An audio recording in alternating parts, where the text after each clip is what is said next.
ॐ केशवाय नमः। ॐ नारायणाय नमः। ॐ माधवाय नमः। ॐ गोविन्दाय नमः। ॐ विष्णवे नमः। ॐ मधुसूदनाय नमः। ॐ त्रिविक्रमाय नमः। ॐ वामनाय नमः। ॐ श्रीधराय नमः। ॐ ऋषिकेशाय नमः। ॐ पद्मनाभाय नमः।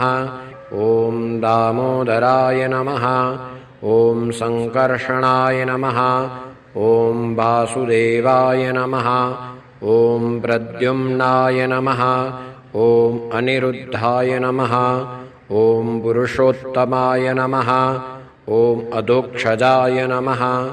ॐ नारसिंहाय नमः। ॐ अच्युताय नमः। ॐ जनार्दनाय नमः।